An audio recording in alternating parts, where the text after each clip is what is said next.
Welcome to ACT to Keep Kids Safe.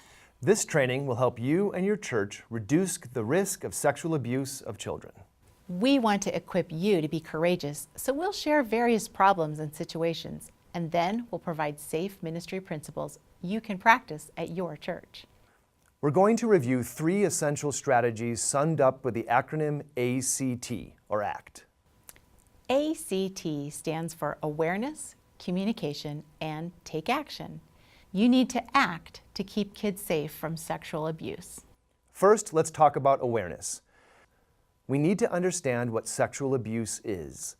Legal definitions vary from state to state, but in general, child sexual abuse involves any activity in which a minor is used for the sexual stimulation of a perpetrator. The perpetrator may be an adult, a teenager, or another child. Child sexual abuse is criminal behavior. It can involve both touching and non-touching behavior. Fondling, intercourse, rape, and child pornography are obvious forms of sexual abuse. Other less obvious examples include having inappropriate conversations, showing child pornography, obscene phone calls or texts or social media messages, indecent exposure or flashing, and allowing children to view sexual activity. Ministry leaders must be alert to the symptoms of child sexual abuse. These warning symptoms may be physical, behavioral, or expressed by the words of children. Physical symptoms may be bruises or scrapes, irritation or injury to the genital area, discomfort when sitting, and torn or bloody underclothing. Behavioral symptoms may include anxiety about church or certain activities or people, nervous or hostile behavior to adults or older children or youth, or acting out sexual behavior. It can also include knowing more about sexual topics than is appropriate for the age of the child.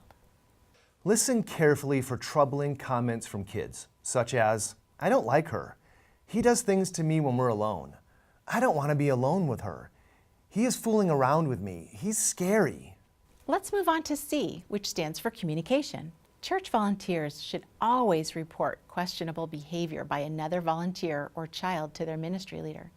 If something doesn't seem right, talk it over with your leader. Every state has what are called mandatory reporting laws.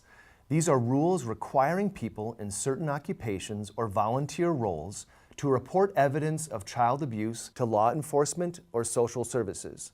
Check with your leader to understand how mandatory reporting works in your church in your state. A volunteer should always be sensitive to any potential safety problems and communicate issues to their leader. Only after a safety problem is identified can volunteers and staff communicate to resolve it. You need to report anything that looks unsafe, or let your ministry leader know if you have any concerns about actual abuse. Now let's talk about taking action. The T in ACT is take action. So let's focus now on smart actions that will help safeguard children. The most obvious choice a church can take is to be sure every person who works with children, youth, and at-risk adults has an annual background check. This helps to weed out anyone with a record, and it legally shows your church has done due diligence in protecting children.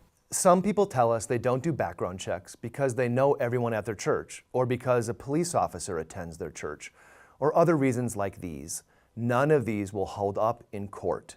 Do background checks. It's that basic. Whenever possible, church workers should work in teams of 2 or more. The 2-adult procedure ensures that a worker is never isolated with a child and puts both workers above suspicion if a question comes up. Teenagers may also be great volunteers, as long as they are fully trained and have supervision. But practically speaking, what about situations where one volunteer has to leave early? Or when one child needs to leave the room to go to the restroom? How do you follow the 2-adult procedure then? There are no perfect solutions for those times, but here are some ideas. Some churches assign an extra volunteer during each service who is available just for these purposes. Other churches recruit specifically for potty patrol and have a flag you can raise outside your door when you need help. The idea that one volunteer may have to be alone with children temporarily leads us to the next proven procedure: open door ministry. Just like it sounds, this rule means that whenever possible, isolation is avoided. Open doors, perhaps with baby gates if needed, windows between rooms, plenty of visibility. Sensitive activities such as diaper changing should be done in view of other adults. What about children old enough to use the bathroom, What are the best ways to handle restroom procedures? Again, there's no one perfect way to handle this issue, but here are a few ideas.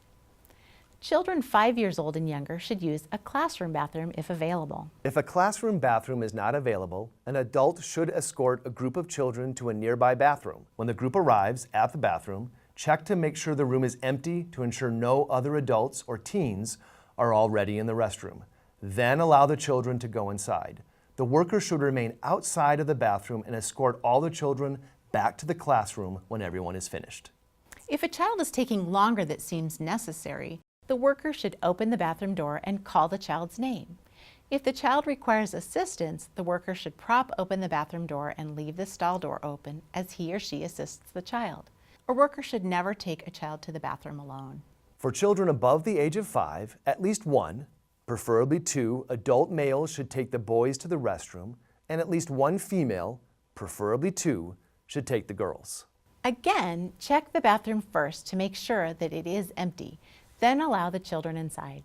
The volunteer should then remain outside the bathroom door and escort the children back to the classroom. To protect everyone, a volunteer should never be alone with a child in a bathroom with a closed door, and never in a closed bathroom stall with a child. Parents should be encouraged to have their children visit the bathroom prior to each class. Avoid letting unsupervised children leave a classroom to go down the hall to use a bathroom. How can churches safely check young children into and out of their classes?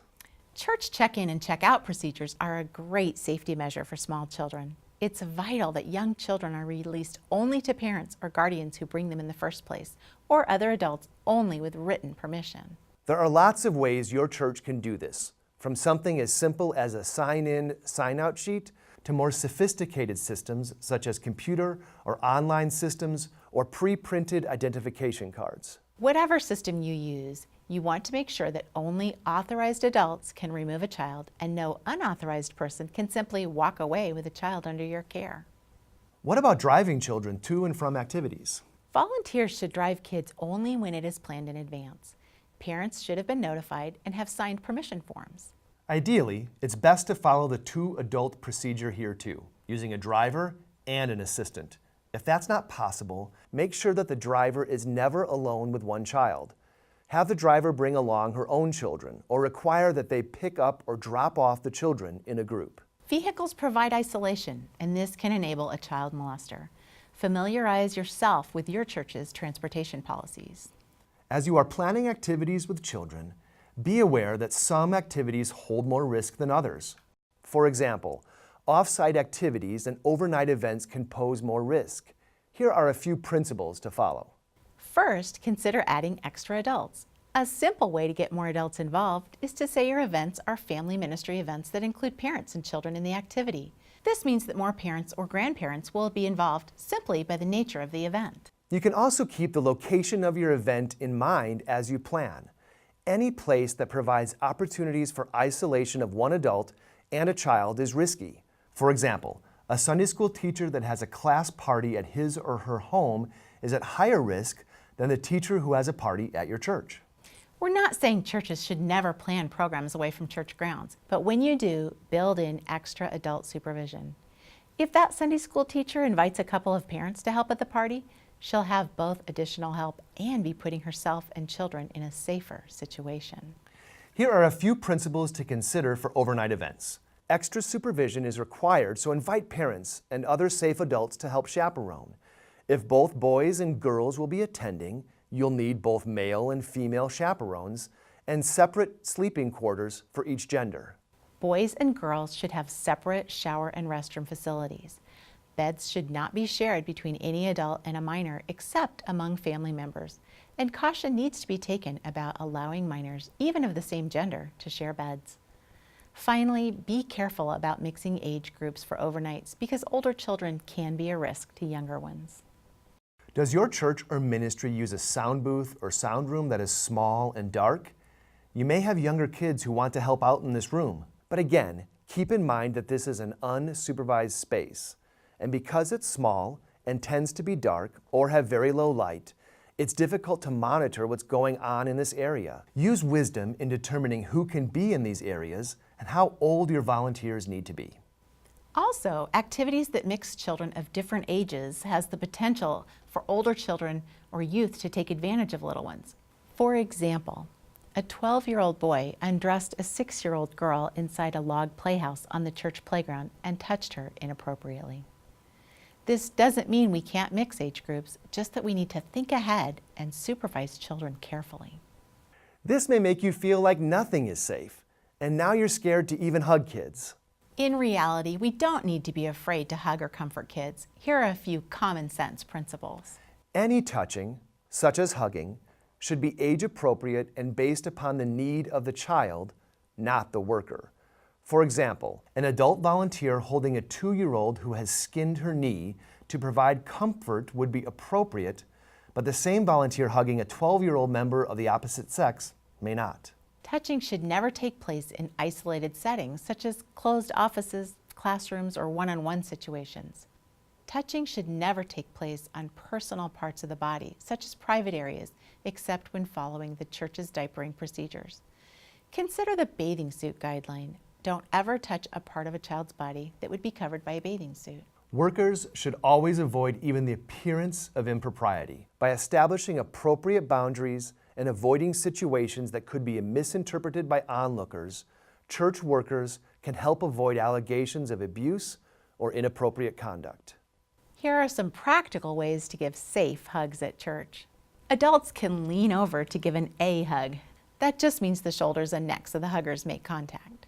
Another good hug is standing side by side and reaching around to squeeze a shoulder. Or you can substitute a high five or a handshake for a hug. And when you're in the nursery and have a toddler lifting his arms to you, of course you can pick him up or rock him in your lap in a rocking chair. You're doing this in full view, out in the open, and another volunteer is in the room with you. The child is initiating the contact. Children need comforting touches. It's fine. What about touching a child for discipline purposes? A volunteer should never spank a child or use physical punishment, even if a parent has told you it's okay. Ask a ministry leader to help if a child is so out of control that you can't handle her with timeouts. Or you can ask the child's parent to step in and help. So in review, we covered awareness, communication, and take action. Some courage to tackle an ugly problem doesn't hurt either. We can all have courage when we remember we are called to love and care for children just as Jesus does. Thanks for investing the time in this training to protect the children in your ministry. God bless you as you serve.